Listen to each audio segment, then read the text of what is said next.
Hello everyone, Assalamu alaikum. This is Sir Pasha again, and this is our third lecture of our series of lectures on dynamics.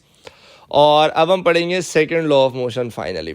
अच्छा, second law of motion, इससे पहले कि मैं आपको ए level version पढ़ाऊं, पहले ज़रा आपको O level version पढ़ाते हैं. यानी आपको हमने ओ लेवल्स में सेकंड लॉ ऑफ मोशन किस तरह से पढ़ाया था, ज़रा इस पे बात करते हैं. तो हमने क्या पढ़ा था? हमने पढ़ा था भाई, when a resultant force acts on a rigid body and acceleration is produced in it. ठीक है, पहले जरा इतनी सी बात समझ लेते हैं, फिर आगे इस स्टेटमेंट को फर्दर समझेंगे.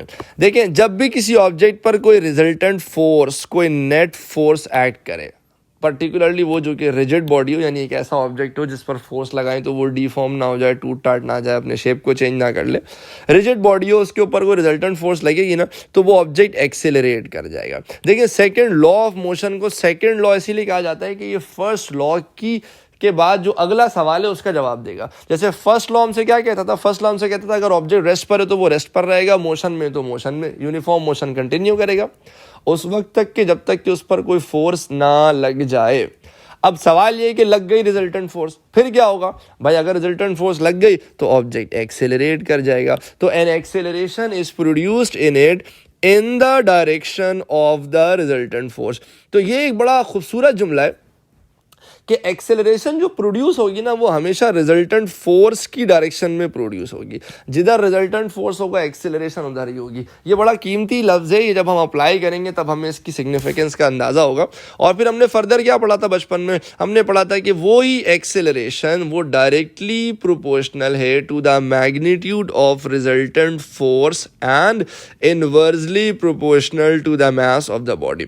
तो ये हमने ओ लेवल्स में बचपन में पढ़ा हुआ है कि किसी भी ऑब्जेक्ट में पैदा होने वाली एक्सेलरेशन उसके ऊपर लगने वाली रिजल्टेंट फोर्स के डायरेक्टली प्रोपोर्शनल है और उसके मास के इनवर्सली प्रोपोर्शनल है. तो the greater the force the greater the acceleration, the lesser the force the lesser the acceleration, and if there is no resultant force there is no acceleration. और यही acceleration mass के inversely proportional है. Fair enough. अगर मैं इनको combine कर लूँ तो ये हो जाएगा a proportional to f over m. Sign of proportionality हटा के साइन ऑफ इक्वालिटी और एक कांस्टेंट लगा देंगे, वो कांस्टेंट है 1 एफ ओवर एम. तो F equal m a, resultant force हमारी माँ है, एफ इक्वल एम ए. ये आप ओ लेवल से पढ़ते हुए आ रहे हो. ओ लेवल्स में यहीं से आपने रिजल्टेंट फोर्स की डेफिनेशन भी पढ़ी थी कि the resultant force acting on a rigid body is equal to the product of its mass and acceleration. तो किसी भी ऑब्जेक्ट के मास को उसकी एक्सेलरेशन से मल्टीप्लाई कर दो तो आपको उस ऑब्जेक्ट पर लगने वाली रिजल्टेंट फोर्स मिल जाएगी. ऐसा ही है ना जी? अब ये है ओ लेवल वर्जन, लेकिन इसमें ये भी बहुत ज़्यादा इस्तेमाल होगा, ये भी बहुत ज़्यादा इस्तेमाल होगा. ऐसा नहीं कि आपने ओ लेवल्स में गलत पढ़ा हुआ है, बट ओ लेवल्स में ना सेकंड लॉ ऑफ मोशन का एक बहुत लिमिटेड वर्जन पढ़ाया गया था. सेकंड लॉ ऑफ मोशन बहुत ब्रॉड है और वो सिर्फ रिजिड बॉडीज़ पर नहीं बल्कि ऐसे ऑब्जेक्ट जो डिफॉर्म भी कर जाएं, और बहरहाल वो हर तरह की केसेस पे एप्लीकेबल है. तो उसका एक ब्रॉडर पर्सपेक्टिव है जो कि in terms of momentum explain किया जाता है. क्योंकि ओ लेवल्स में मोमेंटम का कॉन्सेप्ट ही नहीं है तो हम एफ इक्वल एम में कोई सेकंड लॉ ऑफ मोशन पढ़ा देते हैं. But obviously this whole explanation is not accepted in A levels as a statement of Newton second law of motion. But still ये इक्वेशन हम यूज़ बहुत ज़्यादा करेंगे. इस इक्वेशन में बस एक चीज़ याद रखिएगा, इस एफ का मतलब रिजल्टेंट फोर्स है. देखिए, फिजिक्स में हमेशा याद रखें, किसी भी इक्वेशन को पढ़ें तो इक्वेशन को रट्टा ना मारें बल्कि उस टर्म को क्लियर करें. जैसे अगर यहाँ पे लिखा मैंने एफ इक्वल एम में, तो अपने आप से पूछें एफ का मतलब फोर्स. अब फोर्स तो कौन सी फोर्स? तो जवाब आएगा रिजल्टेंट फोर्स. एम का मतलब मास, तो किसका मास? वो उस ऑब्जेक्ट का मास जिस पर फोर्स लग रही है. ए का मतलब उसी ऑब्जेक्ट की एक्सेलरेशन. ठीक है, इसको हम बाद में और भी डिटेल में डिस्कस करेंगे. एक छोटी सी एग्जांपल देता हूँ मैं आपको. 5 kg का ऑब्जेक्ट है, उस पर एक 20 न्यूटन की फोर्स टुवर्ड्स द राइट लग रही है और 15 न्यूटन की फोर्स टुवर्ड्स द लेफ्ट लग रही है. अगर मुझे इस ऑब्जेक्ट की एक्सेलरेशन निकालनी है तो मैं एफ इक्वल एम में यूज़ करके इसकी एक्सेलरेशन निकाल सकता हूँ. बट फोर्स में क्या रखूँगा? रिजल्टेंट फोर्स रखूँगा. तो अगर दो ऑब्जेक्ट ऑपोजिट डायरेक्शन में तो रिजल्टेंट फोर्स कितनी हो जाएगी? 20 - 15. ऑपोजिट डायरेक्शन में आप सब्ट्रैक्ट कर दोगे. मास कितना है इसका? 5. एक्सेलरेशन एज इट इज़, तो 5 इक्वल 5 है, यहाँ से एक्सेलरेशन आ जाएगी 1 मीटर्स पर सेकेंड स्क्वायर. तो what is extremely important to understand is कि जो सेकंड लॉ ऑफ मोशन जो अभी हम ओ लेवल्स वाला ही वर्जन डिस्कस कर रहे हैं, तो उसमें भी एफ का मतलब रिजल्टेंट फोर्स है. एफ का मतलब रिजल्टेंट फोर्स है। अच्छा, अब इससे पहले कि मैं आपसे ए लेवल वाला वर्जन डिस्कस करूं, एक छोटा सा एमसीक्यू डिस्कस करते हैं। कहता है which statement about Newton's law of motion is correct? First law follows the second law. I think इसमें कोई बुराई नहीं है, पहली स्टेटमेंट ही करेक्ट है कि फर्स्ट लॉ सेकंड लॉ को फॉलो करते हैं।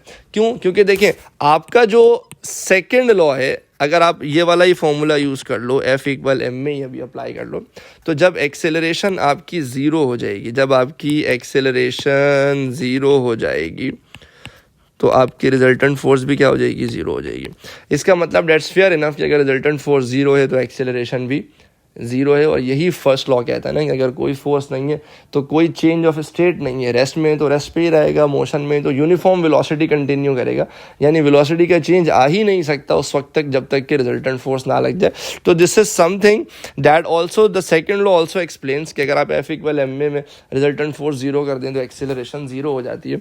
तो इट्स फेयर टू अंडरस्टैंड कि yes the first law follows from the second law. बाकी तीन ऑप्शंस ऐसे जिन पर भी बात करने की फ़ायदा नहीं है क्योंकि हमने वैसे अभी तक उनको डिस्कस किया नहीं है, थर्ड लॉ ऑफ मोशन को या कंजर्वेशन ऑफ मोमेंटम वगैरह के कॉन्सेप्ट को, तो उसको हम बाद में डिस्कस करेंगे। बहरहाल ये तो था ओ लेवल वर्जन। अब मूव करते हैं कि सर फिर ए लेवल्स में आप किस तरह से पढ़ाते हैं सेकेंड लॉ ऑफ मोशन को, आइए ज़रा उसे समझते हैं। ऑलराइट जी, तो finally second law of motion A level version पर आ जाते हैं।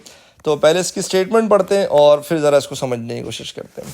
सेकेंड लॉ ऑफ मोशन कहता है कि भाई the rate of change of momentum of a body is directly proportional to the resultant force acting on it and inversely and it occurs along the direction of the force. Now this is the cute little statement of second law of motion. अब इसका मतलब क्या है? देखिए अभी इससे बिल्कुल पिछले ही लेक्चर में मैंने आपको बेसिक मोमेंटम का कॉन्सेप्ट बताया था कि भाई मोमेंटम क्या है, किसी भी ऑब्जेक्ट के मास को उसकी वेलोसिटी से मल्टीप्लाई कर दो, आपको उसका मोमेंटम मिल जाएगा। ठीक है, सेकेंड लॉ ऑफ मोशन क्या कहता है कि मोमेंटम नहीं, चेंज ऑफ मोमेंटम नहीं, बल्कि rate of change of momentum, किसी भी ऑब्जेक्ट का rate of change of momentum directly proportional है उस पर लगने वाली रिजल्टेंट फोर्स के। अब इसका मतलब क्या है, थोड़ा तसल्ली से धीरज रख के इसको समझते हैं। देखिए लेट्स से मेरे पास एक मास है, let's say this is mass m, और उस पर कोई फोर्स लगती है और उस मास की इनिशियल वेलोसिटी थी u। तो फोर्स लगने की वजह से let's say it's a rigid body, इसके मास पे कोई फर्क नहीं पड़ा, और फोर्स लगने की वजह से ये एक्सेलरेट करता है और उसकी वेलोसिटी हो जाती है v। ठीक है, तो ये तो बड़ा कॉमन है ना, पीछे देख चुके हैं, initial velocity u, final velocity v, तो ये तो हम काइनेमैटिक्स में देख चुके हैं। अब जरा तसल्ली से, एकदम तसल्ली से सुनिएगा एक एक करके। अगर मैं कहूं u is initial velocity and mu is initial momentum, आप नाराज तो नहीं होंगे। भाई मोमेंटम क्या था, किसी भी ऑब्जेक्ट के मास को उसकी वेलोसिटी से मल्टीप्लाई कर दो। तो मैंने अगर u इज इनिशियल वेलोसिटी, तो मैंने अगर मास को इनिशियल वेलोसिटी से मल्टीप्लाई कर दिया, तो अब ये चीज़ क्या कहलाएगी, ये चीज़ कहलाएगी इनिशियल मोमेंटम। मोमेंटम क्या है, मास इनटू वेलोसिटी। अगर आपने इनिशियल वेलोसिटी से मल्टीप्लाई किया तो ये कहलाएगा इनिशियल मोमेंटम। ठीक है जी। अच्छा, v क्या है, फाइनल वेलोसिटी। ठीक है जी। अब अगर मैं फाइनल वेलोसिटी को मास से मल्टीप्लाई कर दूं, यानी mv को कंसीडर करूं, तो ये कहलाएगा फाइनल मोमेंटम। ठीक है जी। तो इनिशियल वेलोसिटी है u, फाइनल वेलोसिटी है v, इनिशियल मोमेंटम है mu, फाइनल वेलोसिटी है फाइनल मोमेंटम है mv। तो ये है फाइनल मोमेंटम और ये है इनिशियल मोमेंटम।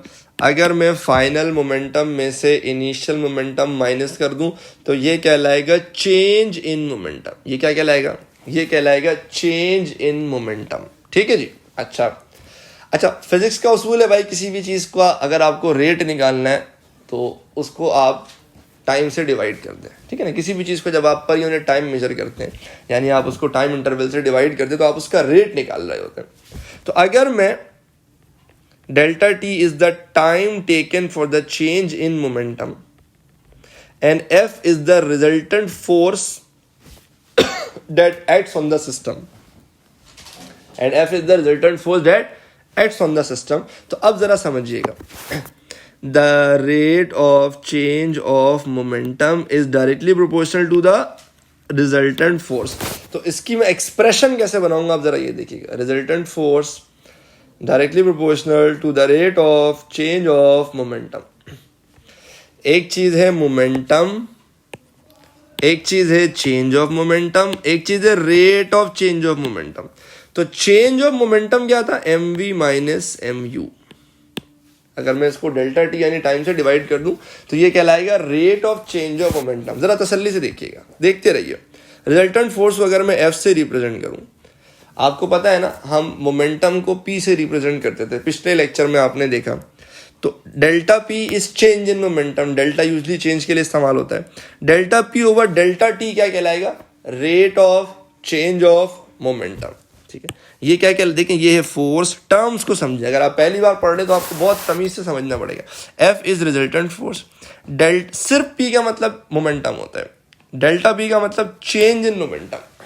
अगर डेल्टा पी को आपने डेल्टा टी से डिवाइड करा दिया तो अब ये rate of change of momentum कहलाएगा। क्या कहलाएगा, rate of change of momentum. ये जो rate of change of momentum है ना, रिजल्टेंट फोर्स इसके डायरेक्टली प्रोपोर्शनल है, और ये है सेकेंड लॉ ऑफ मोशन। ये क्या है, ये सेकेंड लॉ ऑफ मोशन। अब इसको समझने में थोड़ा टाइम लगेगा, इसको अप्लाई करेंगे तो चीज़ें बेहतर तरीके से और समझ में आएंगी, बट एटलीस्ट टर्म्स को पढ़ना सीखें। ठीक है, तो एफ प्रोपोर्शनल है, जो rate of change of momentum है वो क्या है, देखो m v final momentum minus m u initial momentum, ये हो गया चेंज इन मोमेंटम। जब मैं इसको डेल्टा टी से डिवाइड करूंगा तो ये क्या कहलाएगा, rate of change of momentum. क्या कहलाएगा, rate of change of momentum. तो rate of change of momentum resultant force के डायरेक्टली प्रोपोर्शनल है। ये है सेकेंड लॉ ऑफ मोशन। आप साइन ऑफ प्रोपोर्शनैलिटी हटा के साइन ऑफ इक्वालिटी और एक कांस्टेंट लगा सकते हैं। लेट्स से वो कांस्टेंट 1 है, तो ये हो जाएगा m v minus m u over delta t. तो एफ बराबर हो गया m v minus m u over delta t.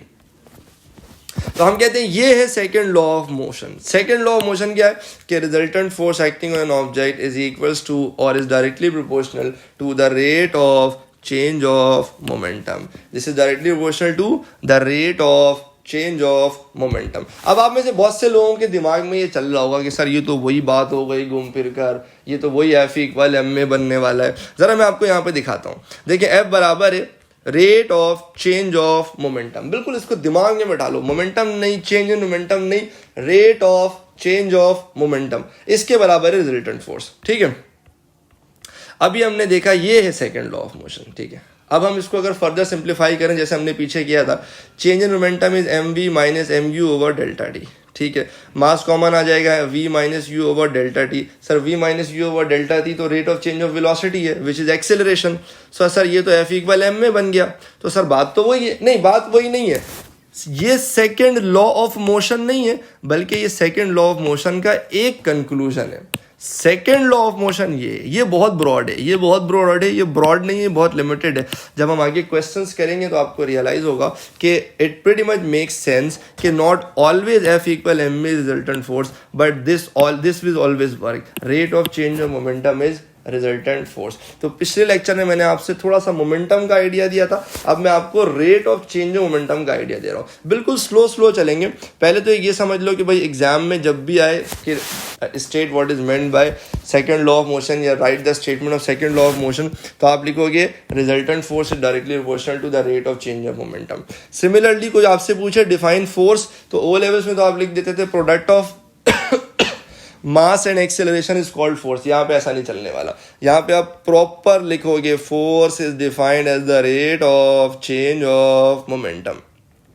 ठीक है, तो अच्छी तरह से समझ लें कि force is defined as the rate of change of momentum. इसके अलावा कोई तरीका नहीं है फोर्स को डिफाइन करने का। यही वो वाहिद एक्सेप्टेबल डेफिनेशन है जो आप ए लेवल फिजिक्स 9702 में लिखेंगे। अब जब इतना खर्चा हो गया तो बिल्कुल एक छोटा सा बेसिक सा क्वेश्चन कराता हूँ आपको। सही है, अभी आएंगे अच्छे तगड़े क्वेश्चन आएंगे, बिल्कुल ए लेवल के स्टैंडर्ड के क्वेश्चन आएंगे, बट क्योंकि पहली बार पढ़ रहे हो ना, ओ में पढ़ा नहीं है इस टॉपिक को, इसलिए जरा थोड़ा सा धीरज रख के स्टेप बाय स्टेप चलते हैं। Let's say a car starts from rest and reaches a velocity of 25 meters per second in 5.8 seconds. Mass of the car is 900 kilogram. Calculate the change in momentum of the car and calculate the rate of change of momentum of the car. सही है। अब जरा इसको समझो कि scene क्या चल रहा है यहाँ पे। भाई आपसे कहा गया है भाई ये कार है वो रेस्ट से स्टार्ट हुई, जब वो रेस्ट से स्टार्ट होगी ना तो उसकी इनिशियल वेलोसिटी 0 होगी, ठीक है, और फिर फाइनली वो 25 मीटर्स पर सेकेंड की वेलोसिटी पे चले गई, कितनी देर बाद, 5.8 सेकेंड्स बाद। कार का मास आपको दिया हुआ है 900 kg, कहता है पहले तो चेंज इन मोमेंटम निकाल दो कार का। भाई वेलोसिटी चेंज हुई है तो मतलब मोमेंटम चेंज हुआ होगा, क्योंकि मोमेंटम वेलोसिटी पे डिपेंड करता है। तो तसल्ली से रहे, पहले हम लिखेंगे इनिशियल मोमेंटम mu, मास तो m है ना, इनिशियल वेलोसिटी u था। अच्छा, क्योंकि ऑब्जेक्ट इनिशियली रेस्ट पे था ना तो मैं वेलोसिटी 0 पुट कर रहा हूँ, तो इनिशियल मोमेंटम क्या आ गया, 0। तो ऑब्जेक्ट स्टार्टेड फ्रॉम रेस्ट, मैंने इनिशियल वेलोसिटी को 0 लिया, इनिशियल मोमेंटम 0 आ गया, ठीक है। अच्छा, फिर बात करते हैं फाइनल मोमेंटम की, तो ये हो जाएगा mv, मास तो वही 900 kg है। अच्छा, फाइनल वेलोसिटी कितनी है आप देख सकते हैं यहाँ पे क्लियरली मेंशन है क्वेश्चन में, 25 मीटर्स पर सेकेंड। तो आपने 900 को 25 से मल्टीप्लाई किया, यू गेट 22500 न्यूटन सेकेंड्स, ठीक है ना। मोमेंटम की यूनिट हम पीछे देख चुके हैं, न्यूटन सेकेंड्स। तो ये फाइनल मोमेंटम आ गया, ये इनिशियल मोमेंटम आ गया। तो मेरे ख्याल से चेंज इन मोमेंटम निकालना कोई मुश्किल बात तो नहीं है। कैसे निकलेगा, mv minus mu, final momentum minus initial momentum क्या हो जाएगा, चेंज इन मोमेंटम। तो फाइनल था 22500 और इनिशियल था 0, what you get is again 22500 Newton seconds. तो ये आ गया चेंज इन मोमेंटम। तो कभी कभी एग्जाम में सिर्फ मोमेंटम कैलकुलेट करने को कहते हैं, कभी कहते हैं चेंज इन मोमेंटम निकालो, कभी कहते हैं rate of change of momentum निकालो। तो अभी हमने निकाला है चेंज इन मोमेंटम, ठीक है भाई। अच्छा, अब आगे बढ़ते हैं। आगे क्या है, सेकंड पार्ट है, कहता है rate of change of momentum बता दो। तो भाई rate of change of momentum कैसे निकलता है, change in momentum over time. Momentum का चेंज को टाइम से डिवाइड करो तो वो रेट बन जाएगा। तो ये हो जाएगा change in momentum is 22500, time taken is 5.8। जब मैं इन दोनों को डिवाइड करूंगा तो आंसर आएगा 3900। अब इसकी यूनिट क्या रखें, देखें, चेंज इन मोमेंटम की यूनिट है न्यूटन सेकेंड्स और टाइम की यूनिट है सेकेंड्स। तो सेकेंड से सेकेंड्स कट जाएगा, तो rate of change of momentum की यूनिट क्या आ रही है, सिर्फ और सिर्फ न्यूटन। देखो, चेंज इन मोमेंटम है न्यूटन सेकेंड्स और टाइम टेकन इज सेकेंड्स। तो सेकंड से सेकंड्स कैंसिल हो जाएगा, क्या बच जाएगा, सिर्फ न्यूटन बच जाएगा। और अभी हमने पीछे देखा है ना कि ये जो हमने rate of change of momentum निकाला है ये असल में फोर्स के बराबर है। तो आप देख सकते हैं 3900 न्यूटन की फोर्स हमारे पास आ गई। तो जब भी आप किसी ऑब्जेक्ट का क्या निकालो, rate of change of momentum, जब भी आप rate of change of momentum निकालोगे आप टेक्निकली उस ऑब्जेक्ट पर लगने वाली फोर्स निकाल रहे होगे। तो सेकंड लॉ ऑफ मोशन क्या कहता है, resultant force is directly proportional to rate of change of momentum. ठीक है जी, तो ये बेसिक डिस्क्रिप्शन है। एक लेक्चर में और दूंगा सेकंड लॉ ऑफ मोशन का, जिसमें मैं इससे रेलेवेंट कुछ क्वेश्चंस हैं पास्ट पेपर्स के उनको डिस्कस करूंगा और फिर हम जाएंगे थर्ड लॉ ऑफ मोशन की तरफ। तो I hope you understood this. अगले लेक्चर के लिए थोड़ा सा वेट करें और कमेंट सेक्शन में ज़रूर बताएं कि ये लेक्चर्स आपके लिए कितने हेल्पफुल हैं। Thank you very much. अस्सलाम वालेकुम।